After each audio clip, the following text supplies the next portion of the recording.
in fighting for His people. Our God is dependable in fighting for His people. Ang ibig ko pong sabihin, kung uunawain niyo pong mabuti, ang sabi po ng verse number 1, when the Lord thy God shall bring thee into the land, whither thou goest to possess it, and has cast out many nations before thee, the Hittites, and the Girgasites, and the Amorites, and the Canaanites, and the Perizzites, and the Hivites, and the Jebusites, 7 nations greater and mightier than thou.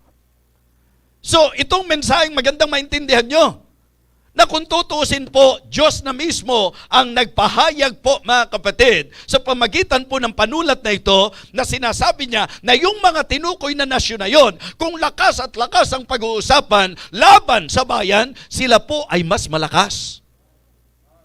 Okay? Pero, anong nangyari?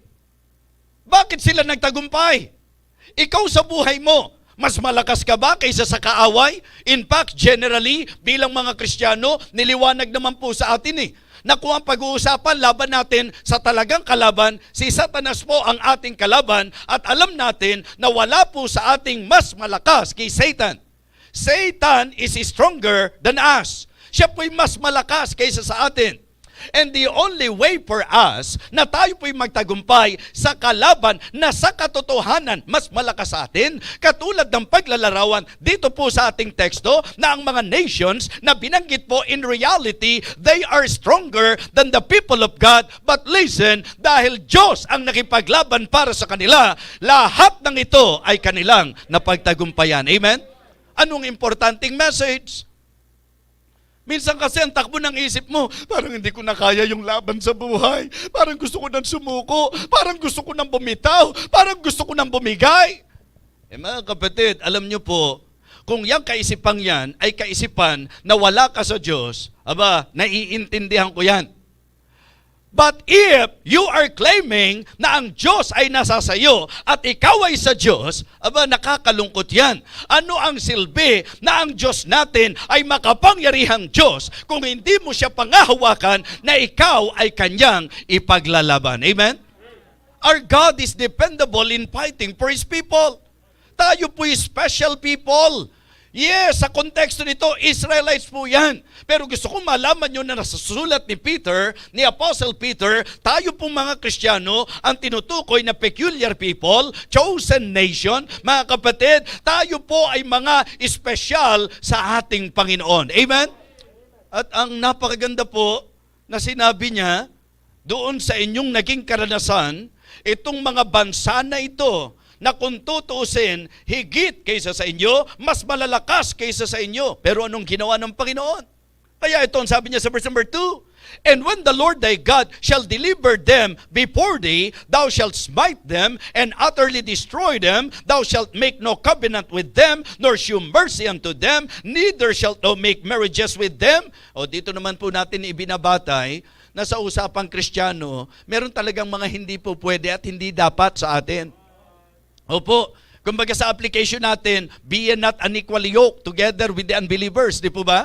So sa kanila po, bilang bayang pili ng Panginoon, may kabilit-bilinan ang Diyos po sa kanila. So pero mga kapatid, may emphasis sa unang puntos natin is about the dependability of our God, sapagkat sa totoo lang po, ang tao bibiguin ka. Ang tao hindi mo po pwedeng panghawakan. Ang tao po pwedeng magbago. Ang tao may limitasyon. Pero ang Diyos natin, palibasa Diyos, palibasa makapangyarihan sa lahat, po pwede mo siyang sandalan sa anumang laban na kinakaharap mo sa buhay mo. Amen?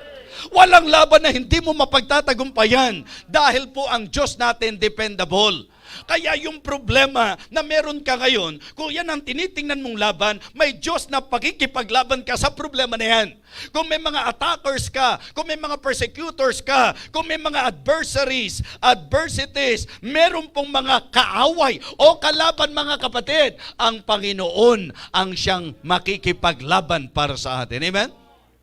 I remember nung sabihin po ng Panginoon kay Moses, na kung saan ito ang ipinarating ni Moses, ang sabi ng Panginoon sa kanya, wherefore criest thou unto me? Speak unto the children of Israel that they go forward. Mga kapatid, sa conversation na ito, alam nyo ang nakapukaw ng puso ko na kung saan ito lagi ang pinangahawakan ko. Yan ang dahilan kung ba't hindi ako magpupunla ng galit. Yan ang dahilan kung ba't ako magre-react para sa sarili ko. Why? Because I believe na may dependable God ako na ang pwede kong panghawakan. Siya ang makikipaglaban para sa akin, kaya pwede akong kumalma lang at pumanatag lang. Amen? Alam nyo, sabi po, the Lord shall fight for you. You shall hold your peace. Mga kapatid, tingnan niyo po yung kaugnayan nito. Hindi ka panipaniwala na naniniwala ka na ipinakikipaglaban ka ng Diyos kung ikaw ang gumagawa ng iyong sariling paraan. Kung talagang ikaw ay naniniwala na ang Diyos ang nakikipaglaban para sa iyo, ang dapat manifestation nito ay ang payapang kaisipan at kalooban mo. Amen? Siyempre, pag Diyos na ang lumalaban para sa iyo, kailangan ka pa ba roon? Di ba?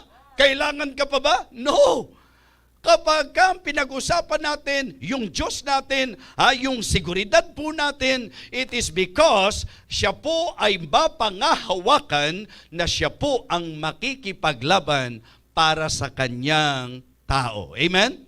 If you consider yourself as one of His dear children, panghawakan niyo po na hindi papayagan ng Diyos na tayo po ay talagang maapi, hindi papayagan ng Diyos na tayo po ay talagang malagay sa katayuang magiging kawawa. Mga kapatid, dahil anak tayo ng Diyos, siya ang makikipaglaban para sa atin. Amen? I remember even the Apostle Paul, yan po ang kanyang claim, na kahit pabayaan siya ng kahit sino, may Diyos na kahit sa bibig ng leon ay iningatan siya at iingatan siya. Amen? 2 Timothy chapter 4, verse number 17. 2 Timothy chapter 4 and verse number 17. Notwithstanding, the Lord stood with me and strengthened me, that by me the preaching might be fully known, and that all the Gentiles might hear. And I was delivered out of the mouth of the lion, and the Lord shall deliver me from every evil work. Amen? If Satan is our enemy, kaya pwede kang pumanatag, because according to the teaching of God's Word, greater is He that is in me than he that is in the world. Mas dakila at makapangyarihan ang Diyos na nasa sa atin kaysa kay Satanas na nasa sanglibutang ito. Mga kapatid, our God is dependable. Amen? In fighting for His people.